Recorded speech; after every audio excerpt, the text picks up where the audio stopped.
तो अब हम डालेंगे जाति प्रमाण पत्र। तो हमारा यहाँ पर ST/SC जाति है, अनुसूचित जनजाति है, तो वहाँ पर हम अनुसूचित जाति जनजाति वाले ऑप्शन पर क्लिक करेंगे। क्लिक करते ही एक नया इंटरफेस ओपन हो जाएगा जहाँ पर हमें आवेदक का नाम, हितग्राही का नाम मांगा जाएगा। तो हम सबमिट करते जाएंगे क्रमानुसार। जहाँ आवेदक का पता है वो डालेंगे, आवेदक का मोबाइल नंबर डालेंगे, उसका ईमेल एड्रेस डालकर जिस भी तहसील में उसका गांव आता है वो तहसील हम यहाँ पर चूज़ कर लेते हैं। फिर जमा करे पर हम क्लिक कर लेते हैं। जमा करने पर क्लिक करते ही हमारे पास एक नया पेज खुलकर आता है कि यहाँ पर सर्वर की थोड़ी समस्या है, इसलिए मैं वीडियो पॉज करके फास्ट फॉरवर्ड कर देता हूँ।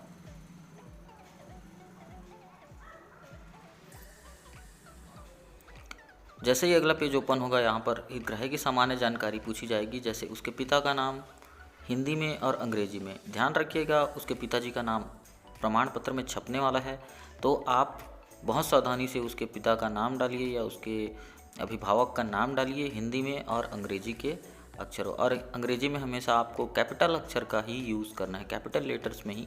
जैसे मैं भर रहा हूँ कैपिटल लेटर में, वैसे ही आपको कैपिटल लेटर में ही भरना है। हितग्राही के लिंग को सेलेक्ट कर लेंगे, उसकी वैवाहिक स्थिति सेलेक्ट कर लेंगे, आवेदक से उसका क्या संबंध है, पुत्र पुत्री, ऐसा ये सेलेक्ट कर लेंगे। अभी हितग्राही के जन्म तिथि को आप चूज़ करके डाल लेंगे और यहाँ पे उसकी जाति का चयन करने के लिए आपके पास ये सर्च टर्मिनल ओपन होगा, जहाँ पर आप उसकी जाति को हिंदी में टाइप करेंगे, फिर आ जाएगी, फिर उसे सेलेक्ट करेंगे तो सभी एक साथ आ जाएगा। अब यहाँ पर हितग्राही का नाम जो है अंग्रेजी में हमें टाइप करना है, अंग्रेजी के कैपिटल लेटर में होना चाहिए, ध्यान रखिएगा ये बात, क्योंकि ये मार्कशीट में ये प्रमाण पत्र में दिखता है, इसलिए इसे अच्छे से और सही करेक्ट स्पेलिंग का हमें इस्तेमाल करना है। अब जो एड्रेस है उसे इंग्लिश में भी लिखना है, एरिया का आपका पिन कोड भी भरना जरूरी है। आप जिला सेलेक्ट करके एक नीचे ऑप्शन आता है कि क्या वर्तमान में हितग्राही का पता सेम है, तो यदि सेम होगा तो आप सेम डालेंगे और थाना उसका सेलेक्ट कर लेंगे।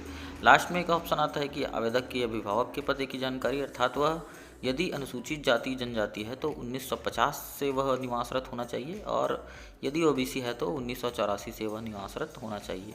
तो 1950 या 1984 से वर्तमान वर्ष तक का आप सेलेक्ट कर लेंगे और जिस भी ग्राम में वह रहता है उसे लिखकर जोड़े पर आप क्लिक करेंगे। अब क्या आवेदक को यहाँ पर प्रमाण पत्र जारी कर दिया गया है, तो मिसल के थ्रू उसकी जाति पूर्व में ही बताई जा चुकी होती है, तो हमने सेलेक्ट करके यहाँ पर मिसल लिखा, फिर अनुलग्न को सहेज दिए पूर्वालोकन के लिए। अब यहाँ पर हम दस्तावेज़ों को संलग्न कर रहे हैं जिनका साइज जो है 250 KB से कम है, और हमेशा हमें JPG फॉर्मेट में ही दस्तावेज़ संलग्न करने चाहिए, क्योंकि यही मान्य होता है। PDF में क्या है, कई बार SDM ID में वह शो नहीं होता है, इसलिए हमें इस बात का ध्यान रखना चाहिए। तो सभी डॉक्यूमेंट को हम सेलेक्ट करके यहाँ पर अपलोड करेंगे। अपलोड करने के बाद हम यहाँ पर अनुलग्न सहेजे पर क्लिक करेंगे, ओके पर क्लिक करेंगे। क्लिक करने के बाद एक लास्ट इंटरफेस खुलेगा जहाँ पर हमें सभी जानकारियाँ एक बार अच्छे से चेक कर लेनी चाहिए, जिससे गलती की कोई गुंजाइश ना रह जाए। तो यहाँ पर हम सभी जानकारियाँ अच्छे से देखेंगे, और चूंकि यह विद्यालयीन ID है इसलिए यहाँ पर किसी भी प्रकार का शुल्क नहीं लगेगा, यह आवेदन मुफ्त में डलेगा। तो चेक बॉक्स पर क्लिक करके हम जैसे ही जमा करे पर क्लिक करेंगे, हमें आवेदन संदर्भ क्रमांक प्राप्त हो जाएगा, जिससे हम प्रमाण पत्र निकाल पाएंगे।